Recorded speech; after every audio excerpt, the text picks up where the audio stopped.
Coming up on Tech News today, the PeopleBrowsr versus Twitter. Also, who's the worst carrier in the U.S. and how to get 10 Sony films in 4K, not for free. All that and more coming up. Netcasts you love. From people you trust. This is TWiT. Bandwidth for Tech News Today is provided by Cachefly at CACHEFLY.com.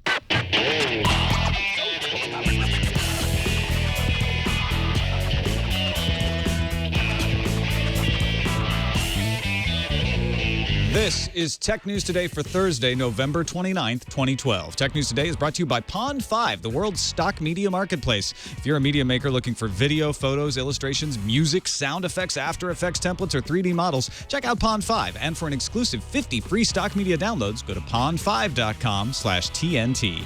And by the new Squarespace. Squarespace introduces a new content management system, making it faster and easier to create a high-quality website, blog, or online portfolio. Plus, more than 50 new features, including mobile responsive designs. For a free trial and 10% off your first purchase, go to squarespace.com and use offer code TNT11.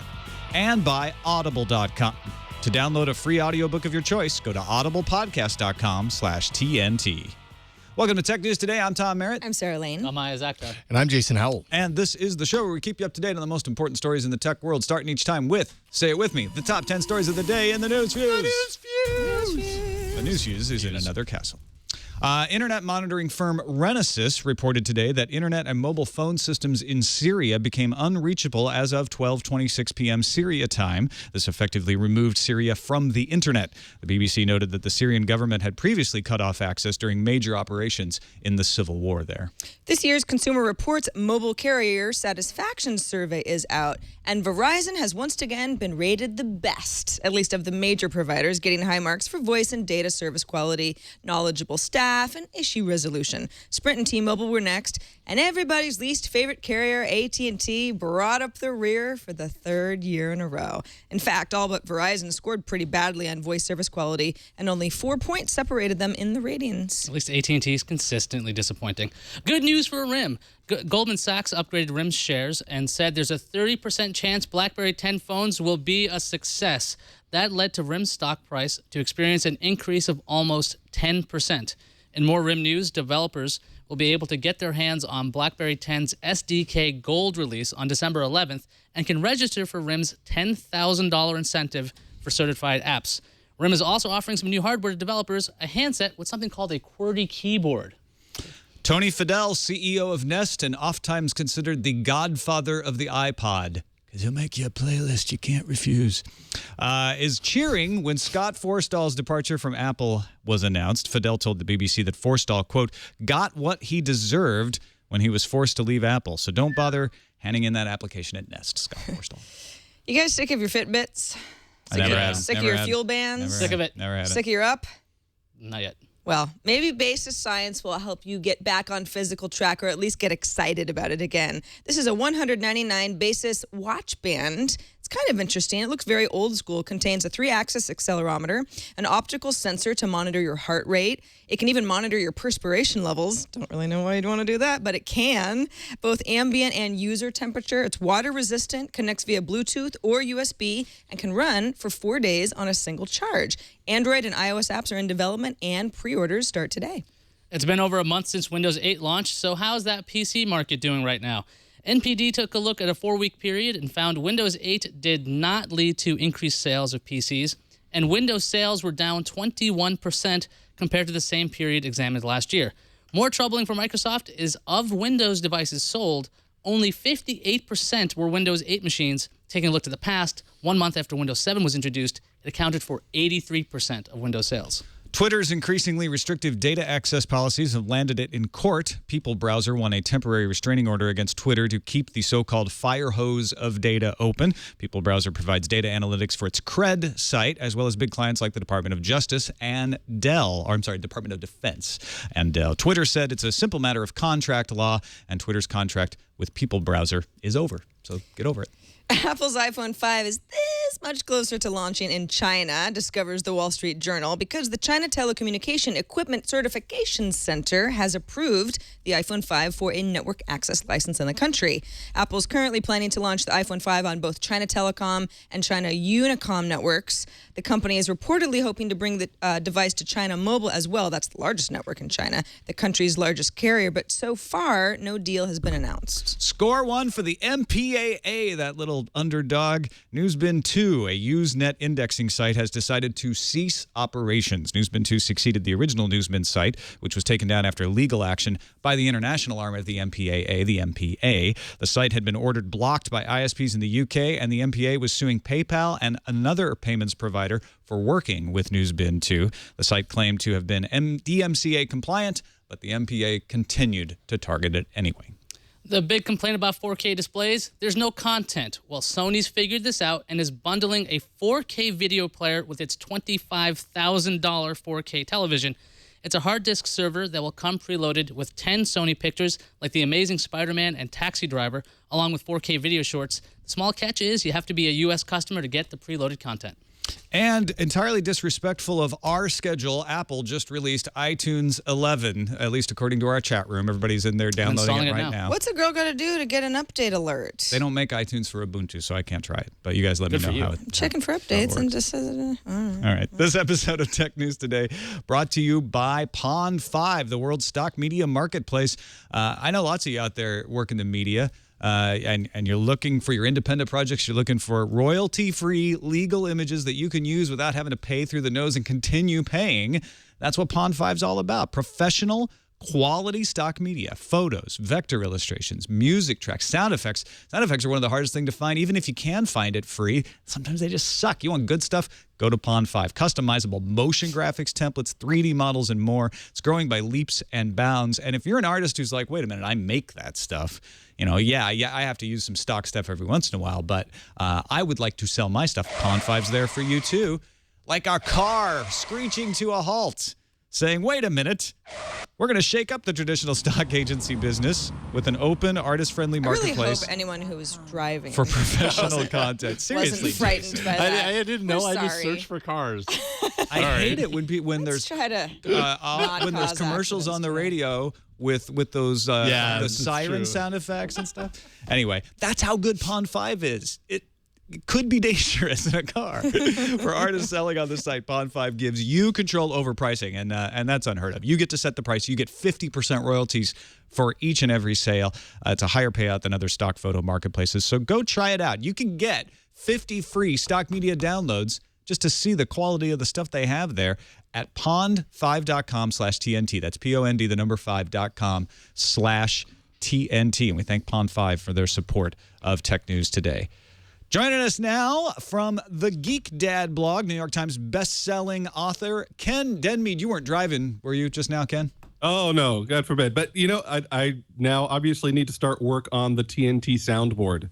Ah, yes. And then you'll upload it to Pond 5. iPhone app. We'll just, I won't even need to come on the show anymore. I'll just sit all day listening to, it's time for the news views. It's time for the news. Yeah. Copyright law. I don't know about that. Whatever. We'll keep cares? following it. Nice Interesting. segue, Tom. Yeah. Ken, it's good to have you. Let's start talking about this PeopleBrowsr lawsuit with Twitter and the PeopleBrowsr. PeopleBrowsr pays, or has paid, $1 million a year for access to the full fire hose of data from Twitter. Now, here's the deal. They signed, I think it was 4 years ago, a one-year term contract with automatic renewal, cancelable with a 30-day notice. So, in other words, after that first year, at any point, either party could give 30 days notice and end the contract.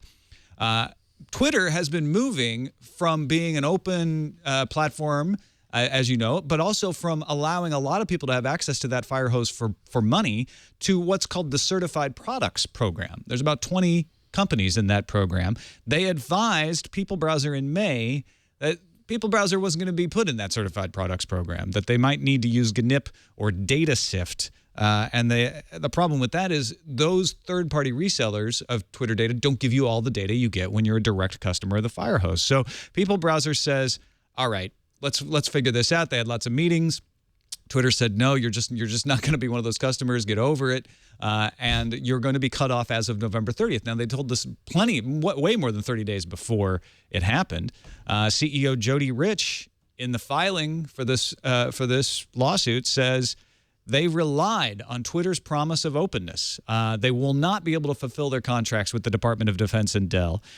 Rich wrote in the filing, when I asked Twitter's lead negotiator, Kelton Lynn, about the provision, he told me, and this is the cancellation provision, the 30-day notice, he told me that Twitter would respect PeopleBrowsr's rights as a developer and that the provision merely was intended to make it easier to terminate if PeopleBrowsr engaged in unacceptable conduct.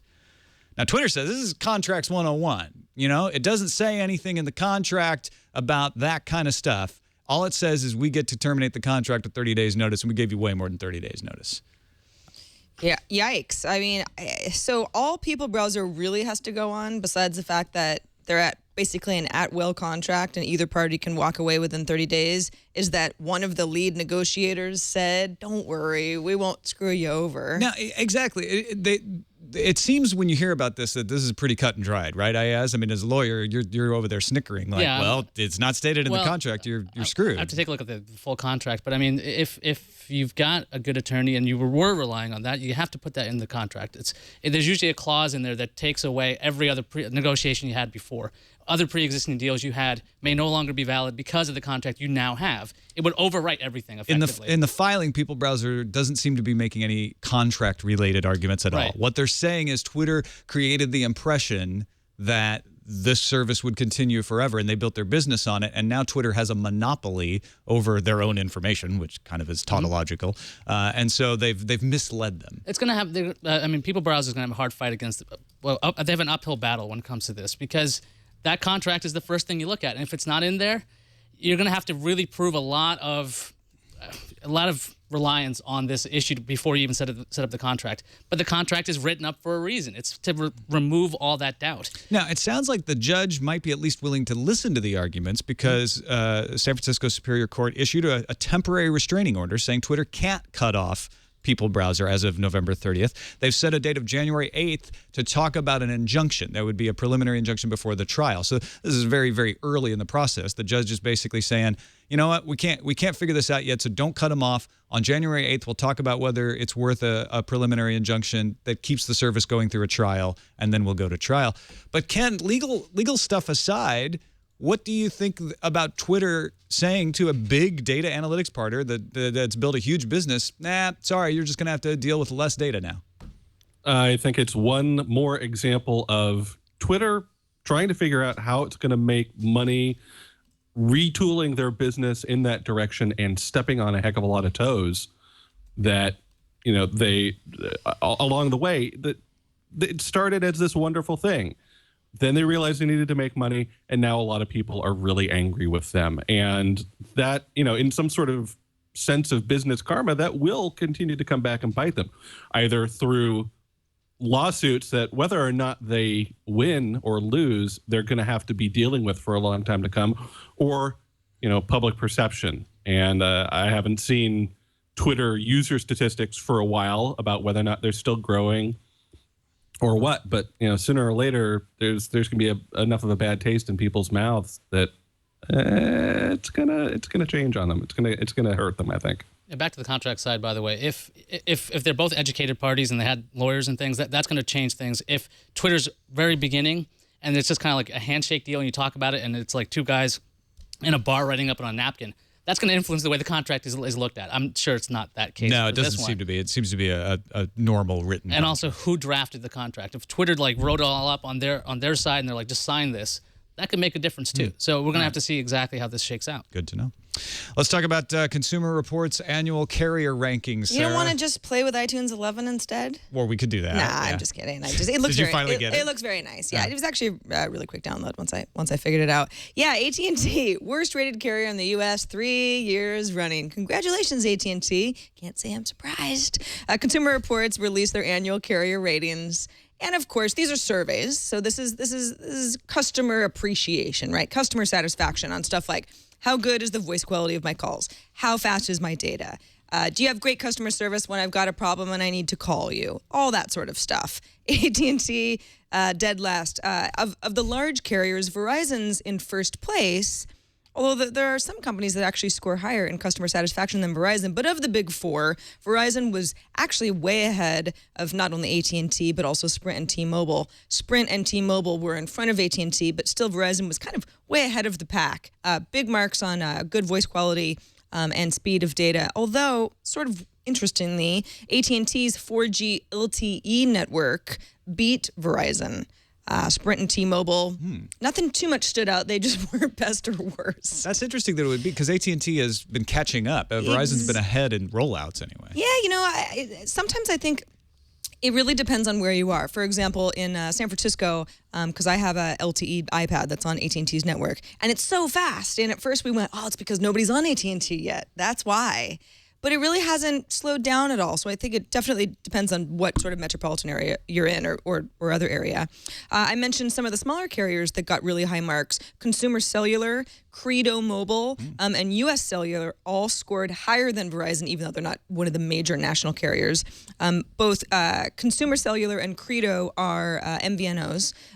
Consumer Cellular relies on AT&T's network. Credo uses Sprint's network. And then U.S. Cellular is just high marking carrier of its own.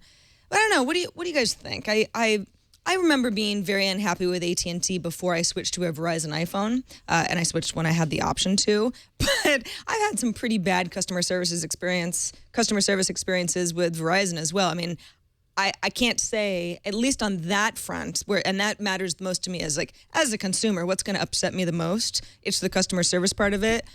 Verizon does not get high marks. I mean, I've been out of like the cellular game for a while. I'm pretty much data only, and I use Verizon on my iPad. So I know for their data plans and setting up things with them, it's really easy. I know I've been able to move accounts really simply with them. And I used to be on AT&T back when I had an iPhone 3G. It's kind of a nightmare at times, but like it's been years since I've been actually bothering to use their voice service. But data, it's really hard to beat Verizon as far as I'm concerned for coverage. AT&T may be faster, but if they're not in the same amount of areas, I'm not going to be swayed to go to AT&T after hearing about how many horrible experiences other people have. What do you think, Tom? Does any of this surprise you? No, it doesn't surprise me at all. I just switched from AT&T to Verizon in June on the iPhone, and frankly, it's been a pleasure. I've been using both for, I have my phone's on AT&T, grandfathered in. iPad is on Verizon, excellent data. And you know what? I've had extremely positive customer service experiences with both. AT&T has always been fantastic about helping you when you screw up your international data usage and letting, grandfathering you in on stuff. Really? Oh my gosh. That's exactly what I'm talking about when I say sometimes customer service has been really abysmal, because it's always coming back from the international where there's some sort of discrepancy that's to the tune of several $1,000s, and then I have to go back and forth with several different people and talk to people's managers, and it's just terrible. That's interesting. Every time, and I've had this happen 2 or 3 times on trips, I would go out, I would suddenly get the email, I would call someone up, and they go, you know what, we'll switch you over to this international plan. It will be retroactive to 3 days ago, and then you call us when you're back from your trip, we'll turn it off, and you'll only be paying, $10 a megabyte instead of $500 a megabyte, and it's been good. I love the irony, if I'm using the word correctly, of these MVNOs ranking higher than the companies that provide the networks that they're running on. It's a survey. Yep. It's a survey, so its public perception is coloring the survey. I think I would love to see some sort of cooperative or national conglomeration, not necessarily buyout, but some way for these MVNOs and these local services to band together to create their own virtual national grid and then make that a 4th or 5th or 6th competitor. That could be really interesting. Yeah, that seems to be what Sprint was sort of trying to enable to happen in a way by moving into the wholesaling side of things. Yeah. And it might still happen. Who knows? Let's talk about all those fitness bands. We got lots of ways to stay healthy now. Yeah, I mentioned the Basis band. That's the $200 watch, but it's so much more than a watch because it's this water resistant, really good battery charge, accelerometer plus sensor. It uses reflected light to monitor your heart rate. I mean, all sorts of good stuff. And it has this really cool kind of retro 80s watch sort of a look. I would totally wear that. I think it's pretty cool. I don't know. I think I have wearable fitness tech overload to the point where everything that I've ever gotten really excited about and worn religiously for at least a few months, I've eventually just stopped caring about. It seems like every one of these gets overhyped. Well, I think it's because people really like the idea of having this information. Hey, what's my heart rate? Wouldn't it be cool if I could just press a button on my little watch that I'm already wearing because it's kind of cool looking and I have that information? And it seems like the technology keeps evolving so that it's sort of like, how many calories did I burn? Well, I can get that information, but then I can also now measure my sleep quality. I can measure my resting heart rate versus one where I'm jogging and that sort of stuff. The perspiration levels is very interesting. You'd think you'd sort of be like, I'm perspiring a lot, or I'm not. You just know. But maybe you have some sort of a, percentage put into perspective. But this is pretty cool. Pre-orders do start today, as I mentioned. But this was shown off at CES. So, almost a year ago, we saw the Basis band and the software. According to The Verge, has gotten a big overhaul. The tech itself doesn't look too much different, but the displays show the time, calories burned, heart rate, number of steps you've taken. You can connect to a computer to send the data back to Basis' services via USB, but it's also Bluetooth enabled. They're working on both iOS and Android apps. What's kind of interesting about this, though, and you might be thinking, gosh, this really sounds like everything I've heard about before, is that the company is at least trying to take a different approach based on how people really do exercise and the kind of goals that you set for yourself. You think about someone who goes on a diet, and it's like, I want to lose 10 pounds in 2 weeks, and it doesn't happen, and then you're like, it didn't work. Okay, I'm sick of this. This is just forget this Fitbit. I'm done. Yeah, exactly. So the idea is that users can set goals for themselves, several different types of activities. So, the number of hours you slept. It's like, I really want to sleep 8 hours, or I really want to burn this many calories I really want to tomorrow. sleep 15 hours. That's a goal. But you can't set too many goals at once you first set it up for the first time, because the CEO, Jeff Howell, told The Verge, people set goals based on who they wish they were, not who they are. So at first, you can set a couple goals for yourself, and then you can work your way up, because that's naturally probably the only way you're going to progress and not have burnout and quit. So I think that's a pretty smart way to try to keep people on board, rather than saying, oh, this is a fad, I'm done with it because I couldn't meet my goals and so it doesn't work type of thing. There's also another company. This is a lot more based on sort of not so much fitness, but illness, and biology, called Scanadu. This is a company that has 3 products they say are ready for next year. We have no pricing information on any of them, but this is very interesting. The Scanadu Scout it almost looks like looks like a little Apple TV, actually. You hold it between 2 fingers and press it up against your temple. The CEO says that is the place on your entire body where you would be able to get the most data on your physiological, your status, right? So it monitors patterns, right? So, is your blood pressure seeming, really high for a few months now? Could that be indicative of something you should see a doctor about? That sort of thing. It pairs to a smartphone app via Bluetooth. I haven't seen the app in use anywhere. But then it measures things like the pulse transit time, your heart rate, electrical heart activity, your temperature, your heart rate variability, blood oxygenation. It feels like a very, very lofty project. We're looking at a video for any of our audio listeners of a family, and they're scanning their daughter to figure out that she needs to visit urgent care because there's something that's come up as something that's a little scary. So this one is a little bit, it's sort of less fun and more, could this somehow replace my doctor in certain situations so that I can self-diagnose, which always sounds scary to me, because that's usually not something you should be doing too much of unless you're a trained professional. But there's also a couple other devices that Scanadu is coming out with. The ScanFlu. This is a saliva testing device that scans for things like strep throat, or Project ScanFlow. I'm not making this up. No. Urine testing device that looks at things like, are you dehydrated? Are you pregnant?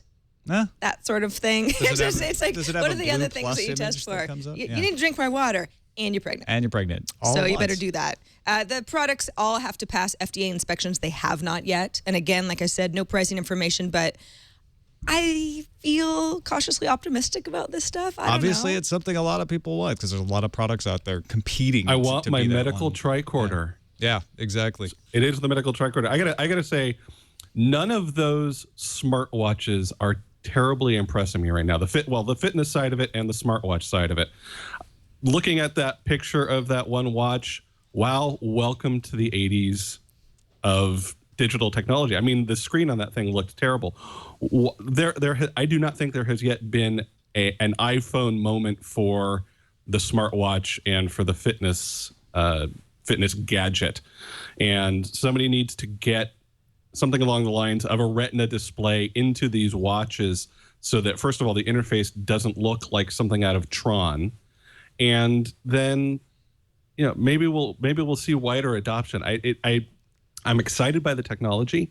It feels like people are still flailing around a little bit. We're still in the early days of these really becoming something impressive. Somebody's going to do it right in the next couple of years, and then everybody will copy that, and then we will all live with these devices on us the same way we're living with our smartphones right now. But until then, I've yet to be excited by anything.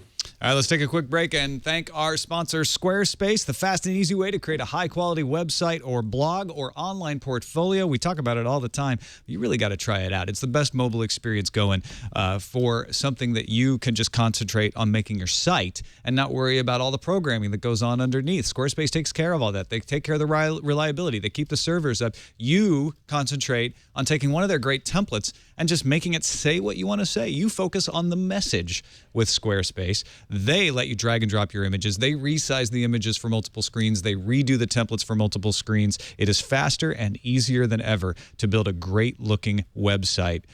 So go try it out right now. For a free trial, go to squarespace.com.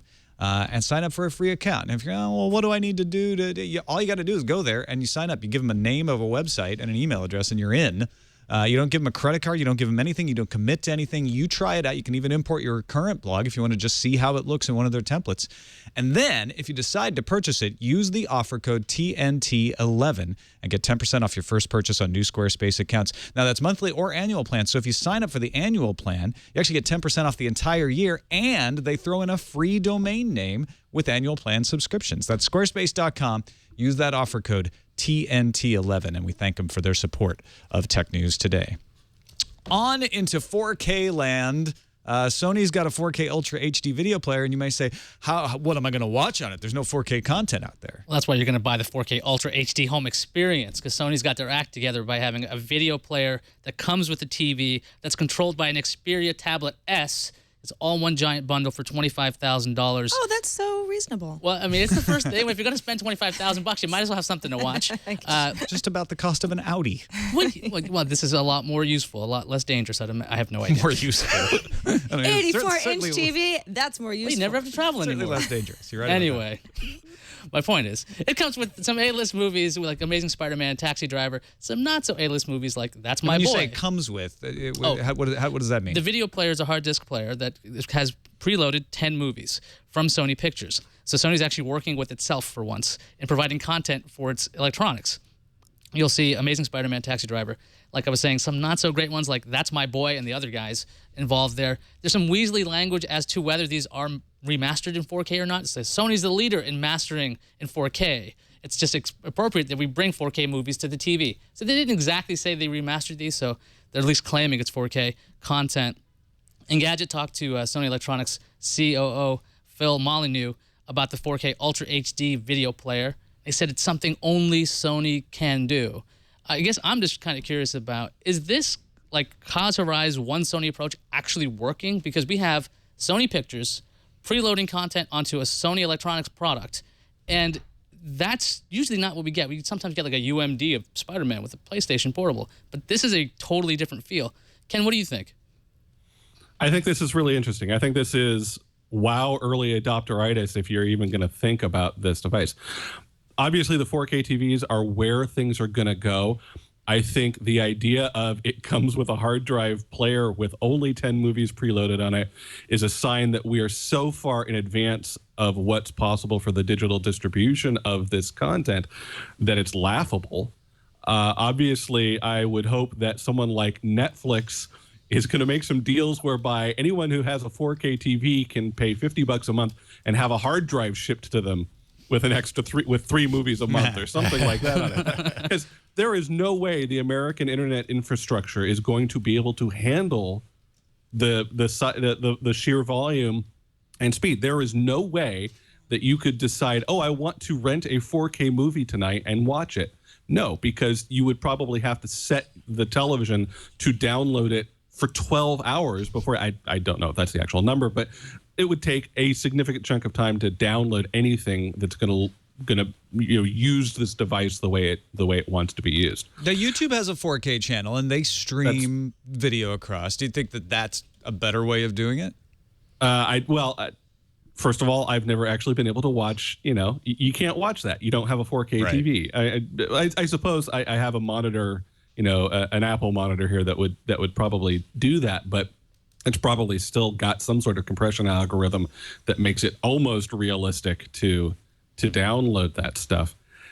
That's what I'm saying. I don't see the ability for these to really catch on, at least as something where you get to watch movies very, very quickly. It's going to be all about how well the television does upscaling until for a long time. I really think. The player also ships with a bunch of shorts, so in case you want to get, and it's supposed to be updatable in the future, so you should be able to download content to it, which sounds crazy like Ken is saying, because who knows how long they'll take. But I mean, like you were saying, Ken, if it's an early adopter thing, you want to show off your TV and you got nothing to show. I mean, it just seems like, granted, you're not going to buy an Audi with the $25,000. Would you be willing to get this if there was content? How long has it been since Tom shopped for a car? Since I shopped for a car? Yeah, $25,000 for an Audi. I used Audi. Definitely. You could get a nice Ford Fusion. You can get a certified pre-owned. Certified pre-owned. I just think I can't get past $25,000. Yeah, no, this is early days. I think this is more significant for Sony's business practices of just saying, you know what, we actually did the impossible. We got the movie side of our business to work with our consumer electronics side of the business. Yes. I think that's the cool thing here. We also have Time Warner CEO Jeff Books saying some things about Apple TV. Now, Books likes to say stuff. He definitely has a mouth on him. December 2010, he said about Netflix, it's a little bit like, is the Albanian army going to take over the world? Criticizing Netflix. And then a year later, December 2011, said, Netflix is our friend. And the Albanian army did actually take over the world. Alexander the Great. I don't know if that one works, Jeff. So, September 2010, he was complaining about Apple TV, about 99-cent rentals, said that there's no way they could ever do a model like that. Speaking at Business Insider's Ignition Conference yesterday, Jeff Books said, I hope Apple does make a TV. Apple's a great device company. And then later said they bring good interface and navigation skills. So he's been leaking out little dribs and drabs about this. The rumors have all been that Time Warner is the company that has made it the farthest in negotiations with Apple for an Apple TV. Sarah, what the F is going on? What the F is going on? Why is he leaking out these little, love the Apple TV, but we still don't hear of anything definitive coming? Well, I don't know if this is really a leak. I think he's probably just being honest, and his attitude has changed significantly in the last couple of years based on the stuff that he was saying back in the day. He 2 years ago, he had an issue with renting TV shows, for 99 cents and saying this is just jeopardizing the entire business model. Sounds like he's come around quite a bit. I'm not saying that Time Warner and Apple are, going to launch some sort of a device in the next couple of months, although that would be nice because then we could stop talking about rumors about it. But he said Apple's a great device company, good interface and navigation. I think it sort of depends on what we're talking about, but I agree with the Apple TV. I think that Apple has done really well there. I'm sure that someone from Time Warner would look at that and say, if we could figure it out, that our bottom line would not be messed with too much, this makes sense for us going forward. And you don't hear any other CEO of these big media companies, Time Warner's second largest media company to Disney in the United States, talking about Apple TV. And Jeff Books seems to kind of want to talk about it a lot. So obviously they're in negotiations. Sure. The rumor must Wouldn't be be true. on his mind that much. Yeah, exactly. And it does feel like he's trying to nudge the conversation toward they're really good at interface. So that when we tell you we have an official partnership, you will also think that they have a good interface. Yeah, because I'm planting the seed. Can you read between the lines here? Do you see any subtext we're missing? Never take what a CEO says off the cuff at face value. But yes, I totally agree that it's a negotiation stance. There's not in a room with someone, but this is just like fluttering a press release out and nudging someone one way or the other. He's laying groundwork for what can potentially happen if Apple comes out with a television. Maybe there's talks going on. It would be nice if there were talks going on. We would like to see Apple or someone like that do the kind of disruption that's needed in the TV industry right now that Apple did with the phone industry. It would be fun to see. We live in interesting times with technology in general, and we are sitting here eating popcorn, watching various corners of the entertainment industry being dragged, kicking and screaming into the 21st century, a decade late. And I think this is part and parcel with all of that. However, you have popcorn? Yeah, I got airsoft. We'll go pop some right now. There were reports back in September that I think it was the Time Warner COO was talking about ceding control to Apple, letting them do the interface. There was Tim Cook at that big media powwow in the Midwest talking to other CEOs of content and cable companies because the Apple TV might have been like a TiVo-like device that would be this intermediary. This particular statement makes me think that Apple just wants somebody publicly at the top of one of these cable companies to say, hey, we like Apple. Maybe the other cable companies will start going, yeah, you know what? If they're saying it publicly, maybe they'll fall in line. I don't think Apple's behind it. I think Time Warner is behind it. Apple wants Time Warner to sign the contract. That's how they persuade people. Right. But I'm saying like the way Apple lined up like one company for iTunes and they got the rest to fall. They only could get one company for iTunes. That's what I'm saying. Time Warner would be the first, the rest fall. Yeah. All right. And the reason ABC and Disney haven't said anything is because they're already in the pocket, right? Yeah, that's a good point. They might be. Well, not as much as they used to be, but maybe. Let's finish up with some bad news for builders, maybe. Yeah. What's up with CPUs? All right, RSecNet had an interesting article today. ZDNet and Semi-Accurate both are reporting that Intel's Broadwell chips have to be soldered directly to motherboards, so the processor wouldn't be easily replaceable. And both the sites got their information from PC OEMs and motherboard makers. Broadwell's coming out next year. Ars Technica is trying to skew this in a way, saying, hey, maybe it just means that Broadwell isn't meant for traditional towers. It's meant for like mobile PCs. Maybe it's more for all-in-ones. Intel split up their lines before. Other people are just shouting, screaming, this is the death of the desktop. We can't upgrade our CPUs anymore. I know when I first saw it, I had a gut reaction, kind of like, I can't upgrade my processor, but I haven't done that in years. So I don't know if it's just like an old guard feeling. Ken, I mean, you're the geek dad. Is this the death of the desktop, or is this just a reaction? I haven't swapped out a processor in well over a decade. So this makes sense from a technological standpoint that this would have to happen sooner or later. I think the fact that CPUs have continued to be replaceable for so long is an interesting artifact of where computer building started. And you know what? If there are still enough people out there that want to have that ability, there will still be some kind of market for it, and somebody will fill that niche. It's not the death of anything. It's just technological progress. Yeah, it's just change. I hate to say it. I mean, I understand why the people who still do this still want to be able to do it. And it's sort of the end of an era, not the death of anything. It's the end of that era where you had the majority of people building their PCs from scratch for a short period of time, and that era is long gone. And you don't think about putting your GPU and seating it in the video card board. At least you don't. I don't think I hear too many people talking about that. So at this point, instead of swapping out your CPU, you'll, if you're that kind of hobbyist or that kind of I don't know, company doing this kind of thing, instead of just swapping out the CPU, you swap out the motherboard. Yeah, and it sucks, but motherboard prices have remained pretty stable or gone down. So maybe that's not so bad. But I do think this is probably an alarm too early. It's probably Intel just moving towards mobile and focusing on mobile because that's what they're trying to do. So it occurs to me to ask: did we see this kind of outcry when they started putting hardwiring the sound cards? Yes. We saw exactly this kind of outcry. A small number of people who are like, that's horrible. Why would you do that? And of course, we're all totally fine with it now. So Right. I don't know if I'm going to be fine with it. I still have like a sick feeling in my stomach with this. I don't like the idea of having to swap out. Yeah. No, change for this particular But thing. like you said, when's the last time you actually did it? Years ago, but now I Yeah. won't be able to unless I Exact- get that's my But you're soldering. not exactly doing it. it anyway. Well, then I'm going to have to brush up on my soldering skills. That's the problem right there. Yeah, well, there you go. It's a good chance to practice some soldering. Really fine Yourself soldering a skills. Raspberry Pi. Yeah. Wasn't there a Know How episode about soldering? I have to brush up. You should watch these it. tiny pins. Yes.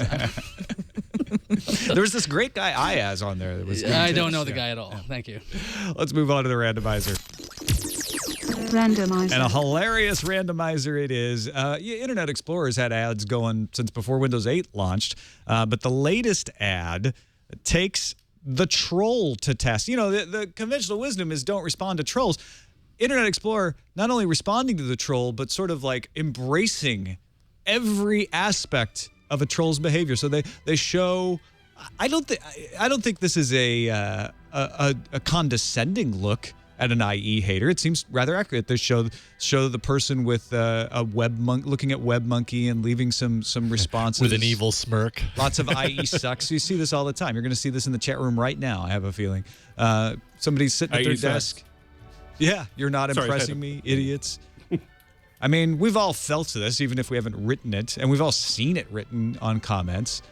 And so it's kind of a longish ad, and it just goes through him seeing all of these news bits about coming to the Xbox 360. And instead of what I expected was, oh, they're going to show all the things that IE has changed and then have him come to an epiphany at the end. He doesn't. He keeps saying it sucks right up until the end. Yeah, but the thing is, they start doing things like IE adopts nation of kittens and puppies, and the guy still says IE sucks, and then IE eventually comes up with some awesome karaoke standard. And that is the thing that finally melts this guy's heart to real? write.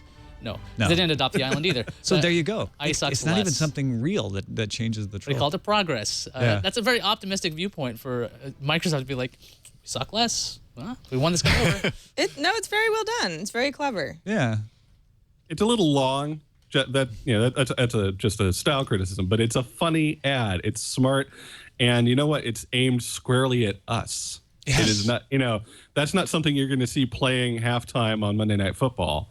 It is that is specifically for those of us that pay attention to the tech industry, and it's cute, and we've all gotten a chuckle over it, and we probably have now gone down 1 point in IE hatred because of it. This is 2 days in a row, by the way, that Microsoft has released some sort of a campaign anti-something else, you know? This one's Kind much of a better pattern. than Scroogle, Oh, in my Come opinion. on, Tom. Scroogle is fun. Don't mean to be a hater. It's different. No, I agree with you. It's a little bit heavy-handed, but maybe we had to just build up. Like, what kind of a troll is he? Oh, he's a super troll. He really hates IE. I kept waiting to hate the ad, and it kept satisfied. Like, nope, that's what I would have done. That's what. Until the karaoke thing, that was the one thing I'm like, really karaoke? Like, Well, he wasn't A, I a don't think karaoke it's real. champion. That was the and thing. B, that wouldn't convince the troll. I just still don't believe that. They could have. Oh, it's okay. Work I on was the still ending. waiting for him to start posting manipulated pictures to 4chan or something. Yeah, just to- exactly. They got pretty close to that kind of stuff. All right, our last sponsor for today's show is Audible.com, the leading provider of audiobooks with more than 100,000 downloadable titles across all types of literature, including fiction, nonfiction, periodicals, and listeners of Tech News Today and viewers of Tech News Today can get a free Audible audiobook to give you a chance to try out their service. So if you haven't tried it out, or you haven't tried it out in a long time, audiobooks are the way to go, man. If you're wondering, like, how can you read all that stuff? Get audiobooks.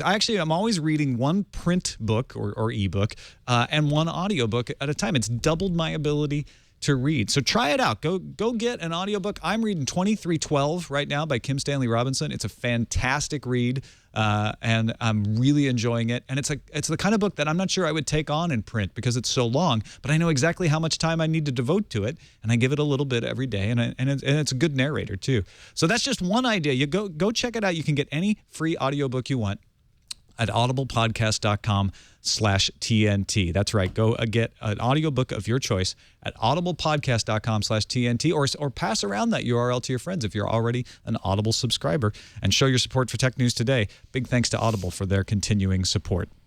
Let's check the calendar, shall we? Let's do that, Tom. It's Leo Laporte's birthday today, everybody. Make sure you thank your chief TWiT. But, we have another birthday as well, too. Really? Pong is 40, and you don't look a day over 39. That looks like the Atari 2600. Is that Pong? Yeah, no. It was from this article. It was something that down here. Pong Sorry. could, yeah. Look at you. There you go. Actually, you look a lot older than 40, Pong. But hey, thanks for still kicking.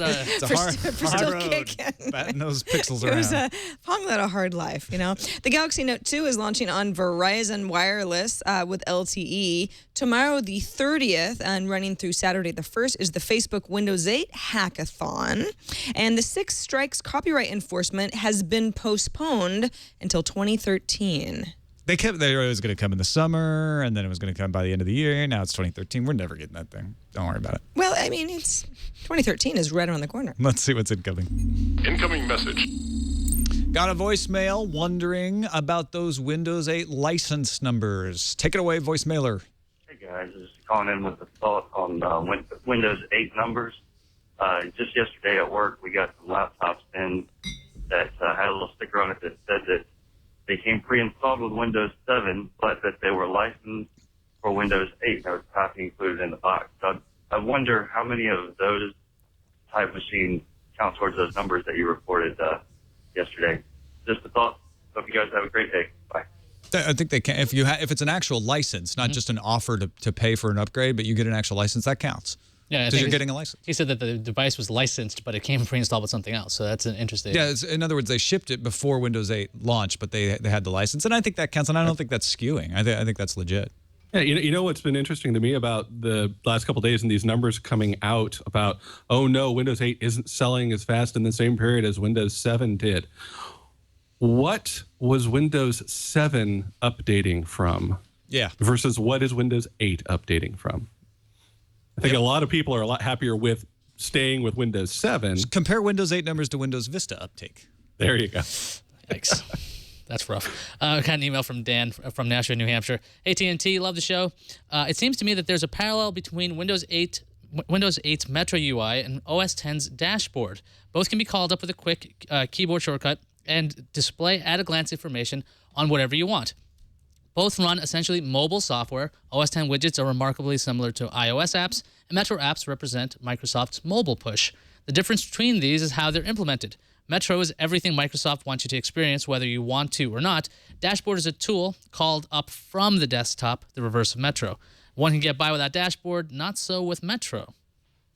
I get by without Metro all the time. I never use that tile interface on my Windows 8 But when you start box. up the machine, that's the first thing you see. How often do I start the machine, though? I mean, this isn't 2001. I'm not rebooting. Energy the Windows waster. box. Yeah, I hate the earth.